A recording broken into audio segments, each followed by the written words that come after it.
How you guys doing this morning? How you guys doing? Whoa!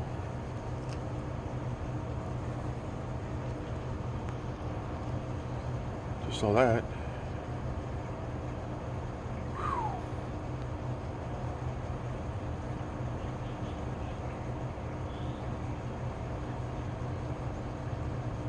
That's a little fella. Well,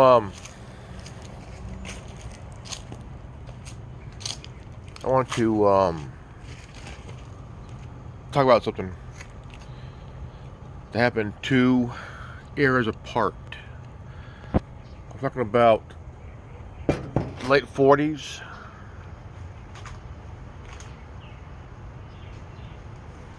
and the early '80s.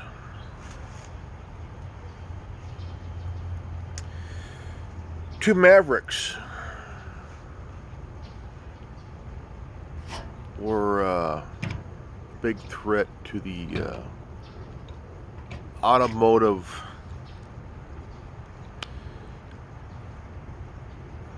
how do you say the automotive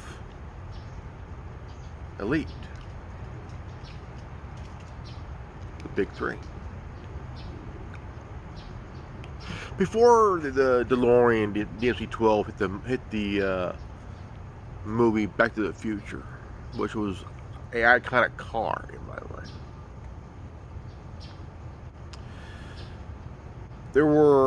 There was Preston Tucker, created a car bearing his name.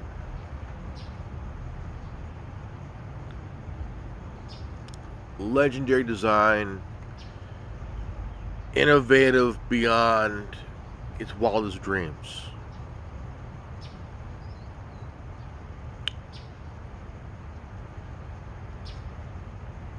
The only guy to ever use an engine from a helicopter in his own car, in a car.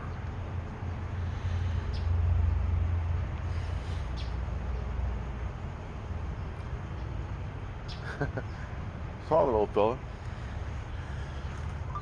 Now the 48 Tucker was a very well unique design. If you think about it, very well designed. These two are here were the primary headlights. These three were headlights.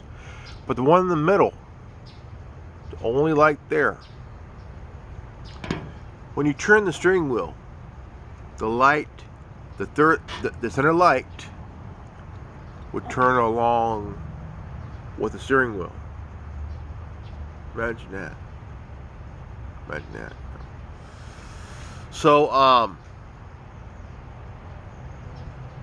it was a really awesome, you know. And what happened to DeLorean wasn't the first time it happened to anybody, you know. I mean, Preston Tucker was a farm boy. He loved working on cars. He loved just working on just had this dream of owning his own car, building his own car. Basically, they have a design of wow. Hold on here. Hold on.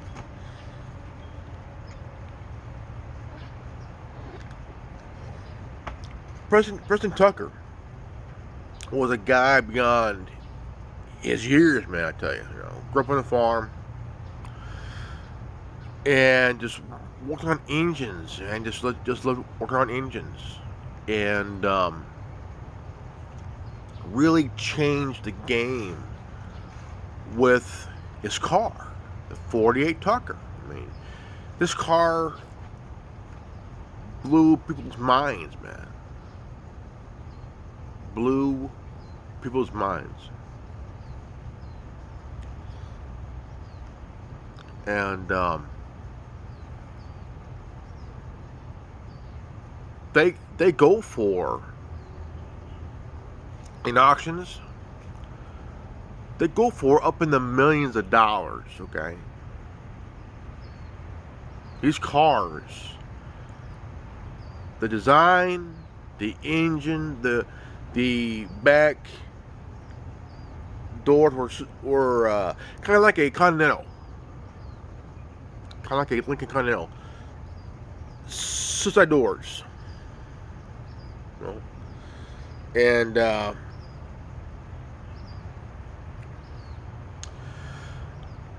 the big three kind of got scared, really scared, really scared, because there's a guy, was a farm boy growing up on a farm,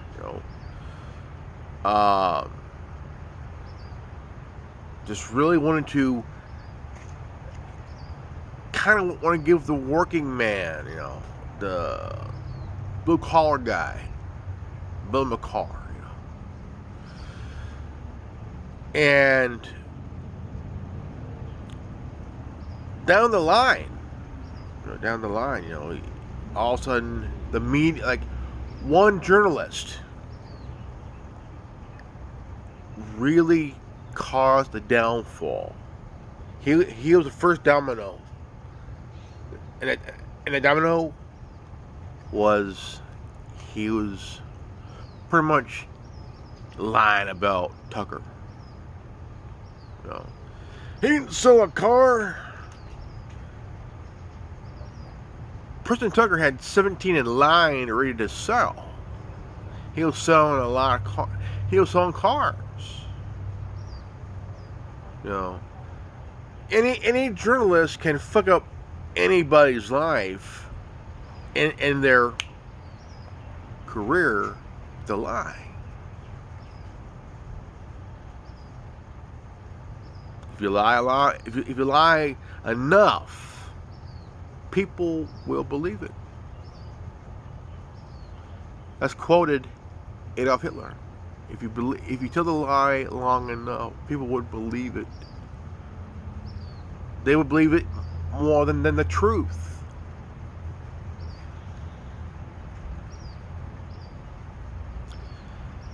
And come to find out, this reporter was put off by the big three.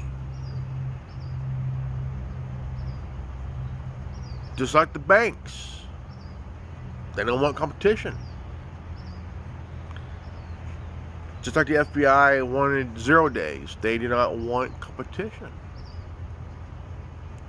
No. The 48 Tucker was a monumental car. It was a car that really changed the game in the industry. It changed the game forever. I mean, could you imagine Tuckers being sold in Europe, in Asia,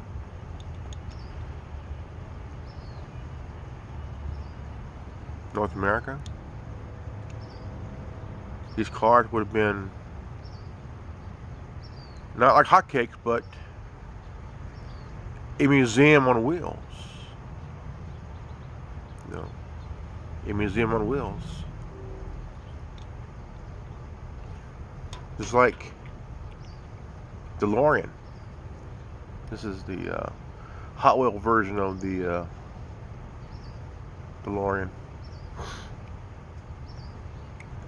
The DeLorean came with the Renault Peugeot engine. That they say it's a Peugeot engine, but it was inline 6. Later on, DeLorean was going to put in a turbo. Just like Tucker before, DeLorean. He was a guy that changed Pontiac, with the GTO. And the Camaro, the Firebird, as well as the Monte Carlo. Changed the game. Became this Maverick. You know, he had ideas that he wanted to put to the test here. Anybody driving a GTO or Camaro or Firebird or a Monte Carlo,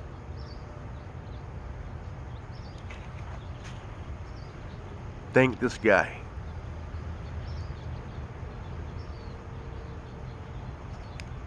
DeLorean wanted to create a Corvette competitor, Pontiac, called the Banshee.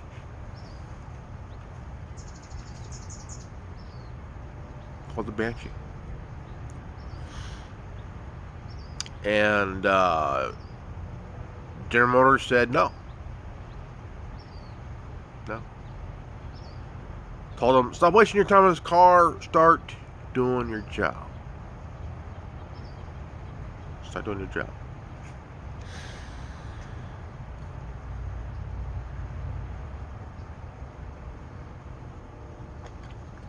The reason I'm doing this talk about DeLorean and Tucker is because, you know,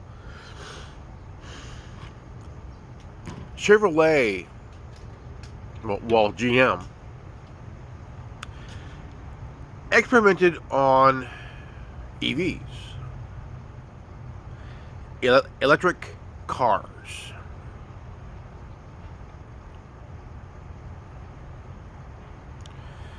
For a while.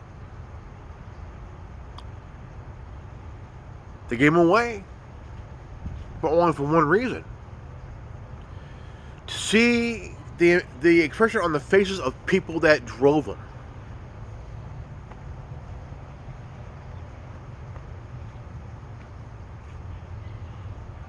And after a while, people started liking driving those cars, you know. They didn't pollute the air. It was something new, right? Something new. And everything changed, you know. Everything really changed. But when people started to love these cars, yeah, people started loving these cars, man. They started loving them. But they wanted them all back to be destroyed. But what they did not know was 3 of those vehicles were hidden, and now they're in museums now.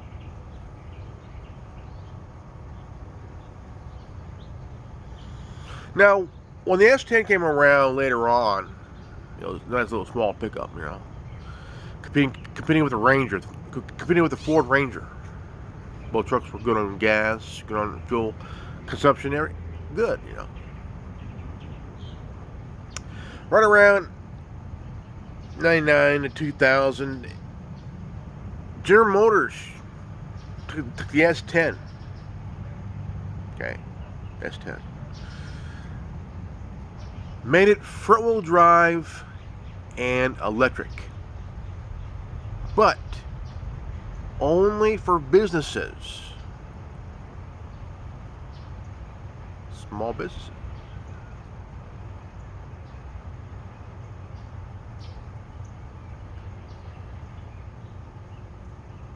They only lasted for so long.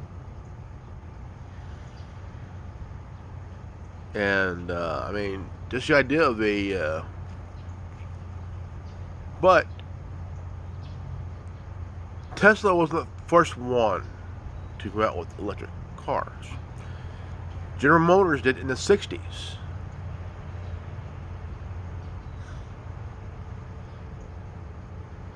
Those went away, except for 3.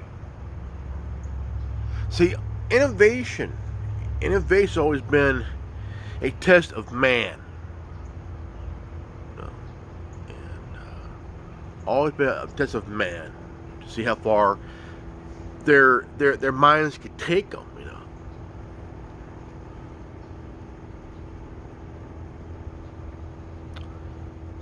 The maker of the Ogle carburetor Not no ordinary carburetor. This was a carburetor that would have changed the game in the automotive industry. Manufacturers wanted to pay this guy millions of dollars to not sell this.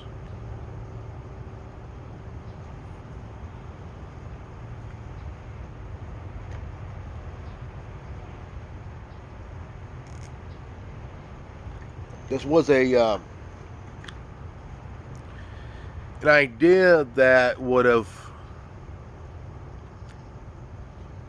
not just made him money, but also would have helped your car or your truck or your van, whatever you're driving, drive 200 miles on 2 gallons.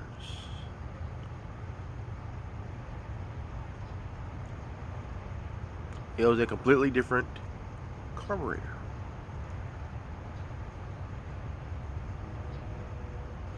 And so,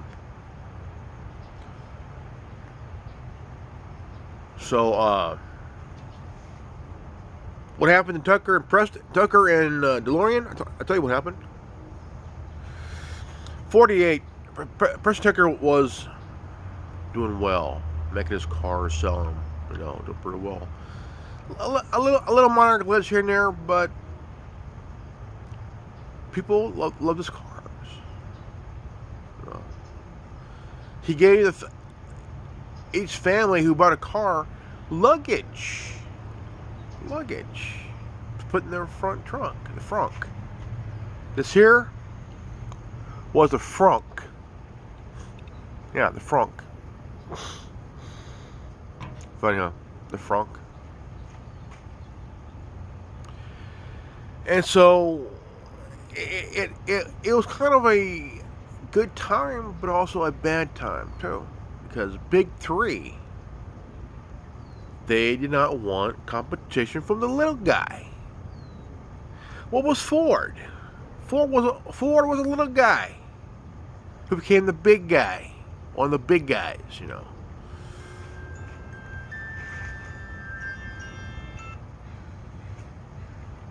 Wanted to build a car for the working man, right? For the working man. Model T that Ford built, still in good condition, worth up in the millions of dollars.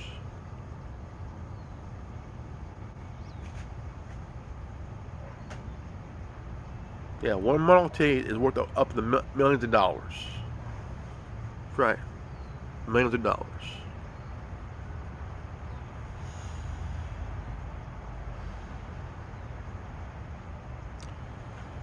Now,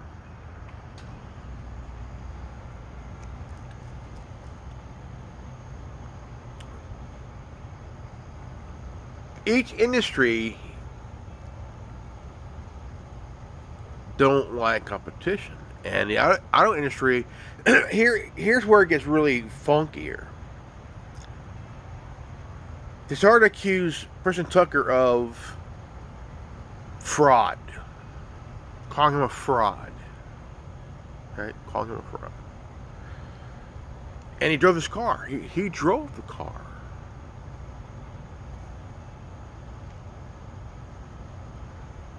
Could you imagine? Could you imagine if the Tucker name came back, started making cars again?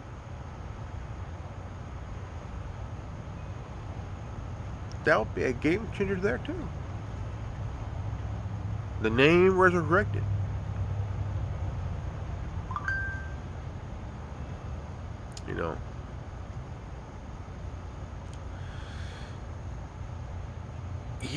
He was crushed. He was crushed. The cars that were made, they were sold off. He lost his everything, everything. Now, decades later, you have John D. DeLorean, the guy that was the father of the GTO, He helped design and create the Pontiac Firebird and the Chevy Camaro. Then the Monte Carlo.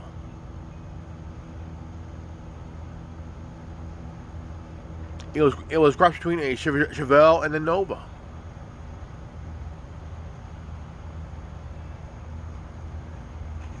No.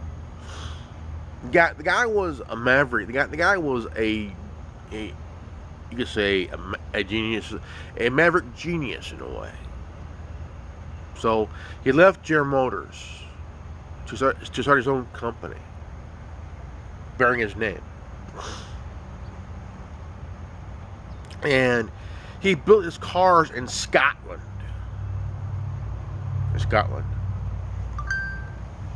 Yeah.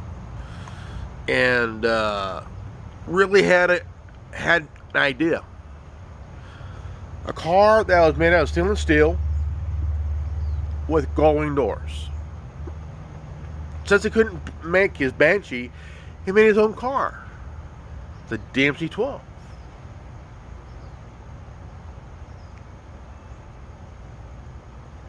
Okay. Whenever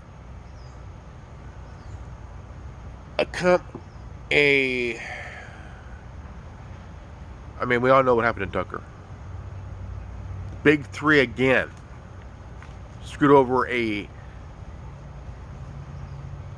idealist in John Z. DeLorean. They sent in the feds to fuck him over.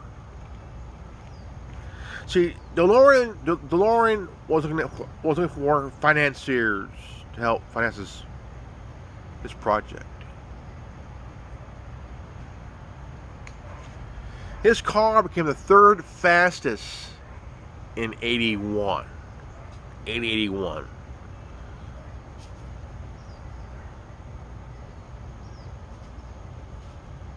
A rear-mounted inline six, putting out nearly 230 horsepower. Stainless steel, gullwing doors. Became the third fastest of that year. And it scared and it blew everybody away. Even though it was the third fastest behind Ferrari.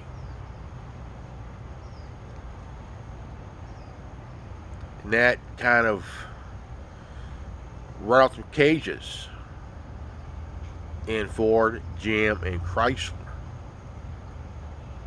They went after him. Now he was acquitted because this sting was bullshit.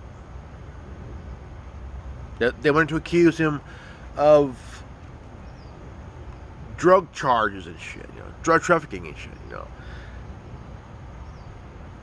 Don DeLorean was a car builder. He was a car guy. He wasn't no drug guy. He was a car guy.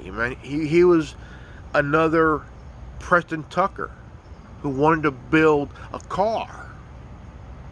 But this design changed everything, And the big question is, why was the feds involved in this one? Why the feds, man? Because the feds, when they're asked to do something, they do it without question. That's the ones who are the corrupt. Don't mind destroying someone's future of an idea. Now, ideas are bulletproof, but when you kill the idealist, the messenger, who wanted to push, who wanted it to go against the grain and go against the establishment in the auto industry, could you imagine if it was right-hand drive? stainless steel, gullwing doors. That could have been in UK, Japan. Okay. Could have had a right-hand drive DeLorean, also a left-hand drive DeLorean. Could have blown people away.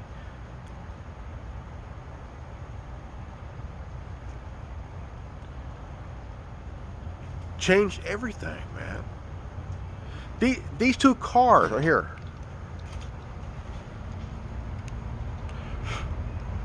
These two cars changed the game forever. Because these two cars scared the entire auto industry to its very core, to its very foundation.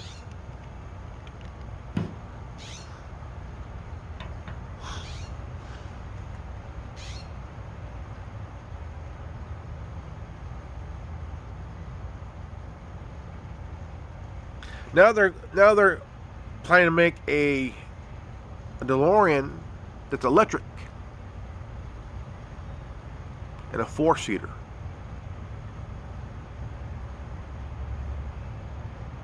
But here's the question: who owns the rights to the name DeLorean? Who owns rights to that name? That's the question. If you're going to make a DeLorean that's a 4-seater, 4 doors, electric, who owns the right? Who gave them the rights to the name to use?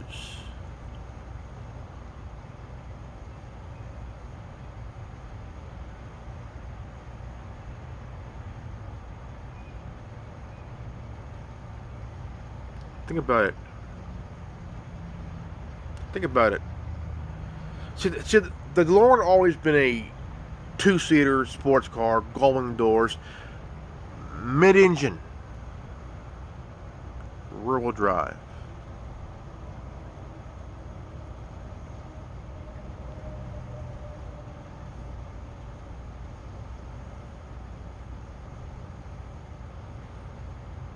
See?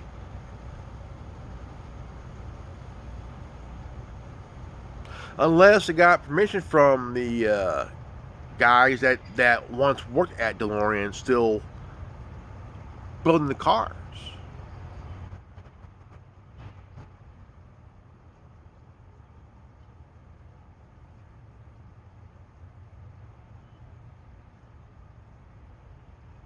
See, innovation is awesome, but it also can be a pain in the ass when you're the dude that's building this really cool looking car and going up against the establishment in the auto industry, which you scared them to the very core of their foundation, man. You know, you completely scared the big three, you know.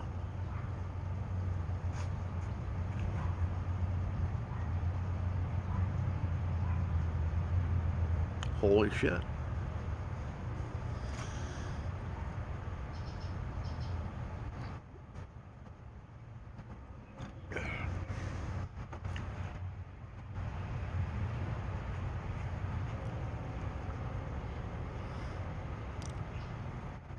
I mean, what if the DeLorean was still being made right now? Gullwing doors, mid-engine, rear-wheel drive. Same with the Tucker. Both were ahead of their times. Oh yeah. Both were ahead of their times, big time. But I've always been a huge fan of Tucker. Independent guy. The engine wasn't here. A chopper engine. they used during World War II. They used engines from those choppers in this car right here. 514 cubic inch.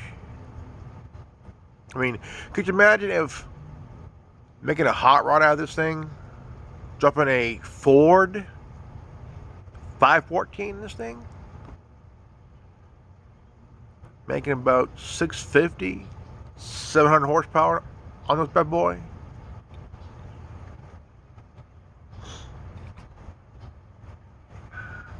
Or a, or a,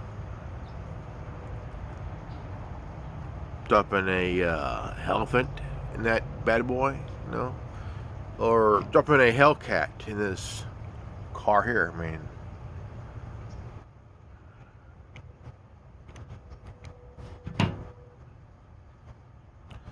Or a Coyote in the DeLorean.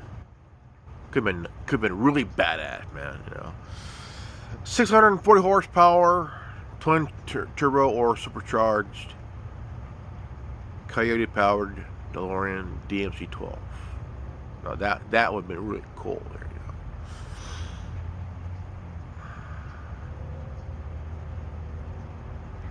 know. Oh yeah.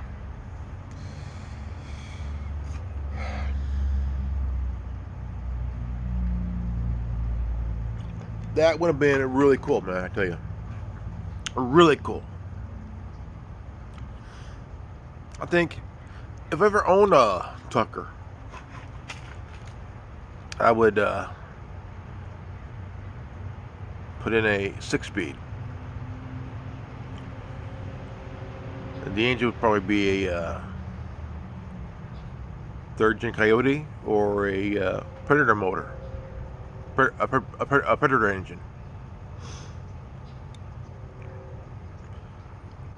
Twin turbo or supercharged. See this thing and make about 0 to 60 in about 4.4 or 5.4 seconds. Or maybe it'll hit in the 7s or 8s minimum because of its size and shit like that, you know. But yeah, this is a really cool car, man, I tell you. Very, very innovative, but also scared the shit out of the big three.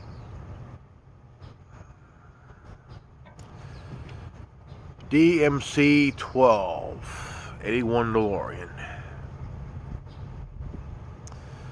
Could you imagine building one of these as a drift car? You're dropping a nice fucking V8 in this son of a bitch. Pushing it to 1,000 horsepower. Imagine this thing fucking sliding sideways.